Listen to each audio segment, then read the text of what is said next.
Hello fellow commanders, and welcome to my very basic Soldiers Inc. training videos. The purpose of these videos is to train new players for this game on some very basic solo play and combine play methods, ideas. You know, we get questions all the time in our combine of, how do I do this? How do we do that? So for the purpose of solving everyone's issues once and for all, I've decided to make these videos as best as possible. Thank you for joining, and for today we're just going to cover something very basic: base setup. Now if you look at my base, you'll see that a lot of my stuff that has to do with one another is basically grouped together, such as my resource production or res production. My ammo factories are all lined up together with one another. My oil derricks are all lined up together, and my landing zones for my rations are all lined up. Or, well, there are two lines there. My training facilities for my troops are all along the bottom here, and it allows me to basically get to each one that I need right away. So, you know, as soon as I go boom, boom, boom, boom, boom, and so on, I can hop into like the barracks or the heavy infantry. I can hop in to make some armor, or even a couple of helicopters if I want. And don't worry, I'm not that far behind. I haven't made the Thunderheads just because I like selling those for extra resources. But basically, in order to quickly and effectively gather your resources and build your troops, you need to make sure to have them in one general location. That way, you know, I've seen some of our members, their resources are scattered all over their base, and it's just a complete Charlie Foxtrot in their bases. You know, they have stuff scattered all over the place, and they just don't know what to do with it. Now, something that I noticed very early on when I started playing at the beginning is never put anything that you really need up here where I have the Commandant's office. Because even if you zoom in, it's really hard sometimes, or, well, when I first started playing, it was really hard for me to reach this upper corner. But I've expanded my base a couple times, and that issue has more or less gone away. But I've found that putting everything in this lower left corner allows you for quick, easy access to all of your oil, ammo, rations, and just keeping your your support center, your airfield, your tank depot, and barracks close to one another, just the fastest way to go.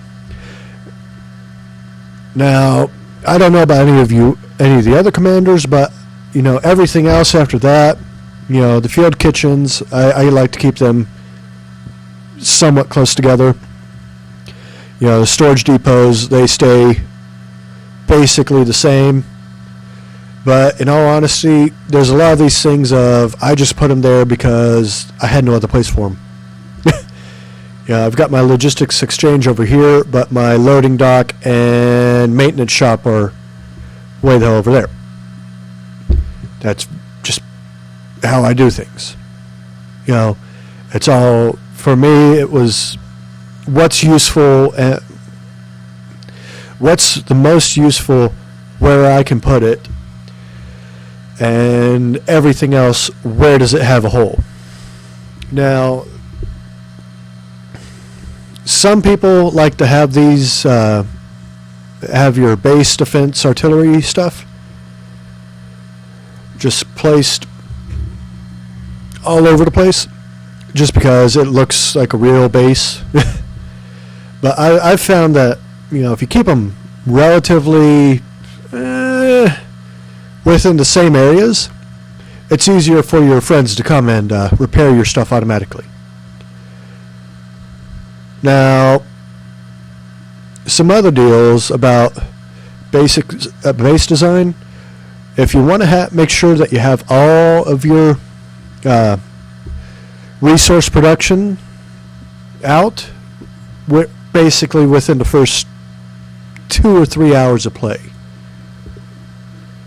And to get those, you click on the construction tab and you build them from within here. Now, I don't have the improvised LZ, mostly just because that thing gets destroyed every time you get raided, and I just saw that as a big waste of diamonds. But there are other items here, like your command, very important to have built. Military, again. Defense, not so much. That just adds extra defense points to your base, so it's a little bit harder for people to raid you, which could be good, could be bad. The Mercenary Kit, those I found were really fun because those are basically free troops. You don't have to buy them or anything. Or, well, you have to buy the Mercenary Kit, but they're 200 diamonds. And expansion. These bad boys will help you a lot if you can get them. They'll expand just how big your base footprint is. That way you can expand and spread your stuff out a little bit better.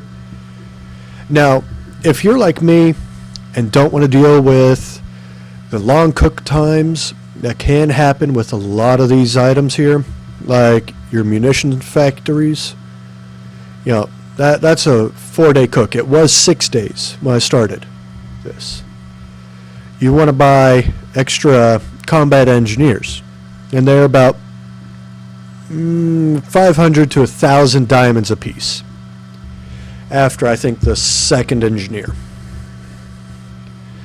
But with those, they really do help because a lot of this stuff just takes hours to build, and you don't have hours if you get landed in a spot to where that you have a lot of just hostile neighbors. People who just want to raid and raid and raid and raid you. You want to make sure that you're up and running as fast as possible. Your command HQ, you can have it wherever you want. I have it back here in the back because I really don't use it a whole lot. I mean, I do use it because it allows me to move stuff here and back. It gives you a good view of what units you have in your base right now. These are just sitting out and about freely right now. And I want to put in and I want to go off and put all my troops in my bunker. So I click that. I choose what units I want to put in my bunker. So I want to put my Fire Drake, my 2 Sheratons, my 2 heavy infantries, and my 34 sappers. I click send. They go. 10 seconds later, boom, they're in the base, or they're in the bunker, safe, happy, can't be touched. Now, another good thing about the bunker is that it can hold up to 18,000 of each resource, and that comes real in handy if, as I said before, you have very hostile neighbors who just like to raid you. So basically, if you keep your resources under 18,000, your neighbors aren't going to be getting a whole lot. Just make sure that you bunker everything before you log off for the day. Never forget anything out. If you want to leave out some basic defense, that's fine, but don't don't leave your offensive units out and about inside of your bunk and just roaming around your base. Because trust me, they are not meant for defending your base. They are meant for attacking other bases, and they will die if you leave them out overnight. Just It just quick heads up. There's some of the best PvP points around because there's a lot of people who just like to start cooking things when they go to bed, and they don't get around to it by the time a raid hits. Sometimes. Now, there were a few updates that came along that help with keeping troops safe during the overnight hours or whenever you're not around. It's called the Auto Troop Hider. And for 500 or 300 diamonds, you are able to hide all of your troops that you build or that return to your base instantly inside of your bunker. You don't have to worry about, timing everything just right to make sure that you're there for each and every hit, because they're always going to be there. They're going straight into your bunker, and there's no room limit on how much you can fit inside your bunker. Now, a few other things that we have issues with are players who don't really take advantage of how much certain resource improvements can really help. Resource production improvements like the oil silo and where did I put that? The arms dealer. These two add a 10% boost to your fuel and ammo production. Let me make sure. Yes. And they allow for just a quick, as I said, 10% boost. They'll help save your ass if you need extra fuel or ammo and your deals aren't fully upgraded. Now, one that's extremely helpful but is really hungry for resources in order to upgrade is your air traffic control tower. And that is a 85% decrease in ration consumption per hour or overall. See, I have over 3,000 troops. My ration consumption per hour is 741.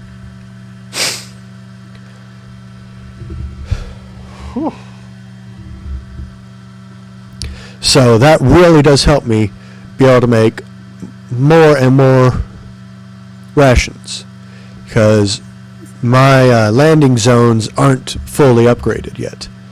So, that allows me to basically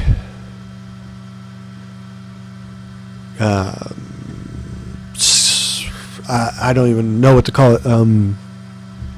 Beat death, I guess, from starvation. But yeah, this is a very basic, you got a sick bay. Leveling it, upgrading your sick bay all the way allows you to revive up to 30% of any units that are killed within your base for free. That's really awesome. So make sure you upgrade those. Make sure you upgrade your air traffic control.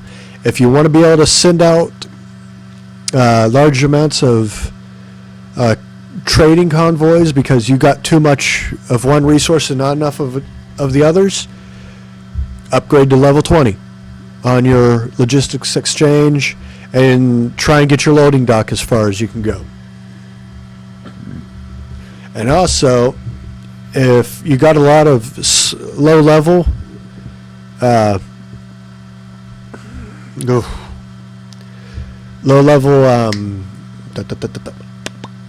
buildings, you can upgrade them quickly, especially when the experience race comes along, and it's free experience. 50 points is 50 points. It's not much, but it helps.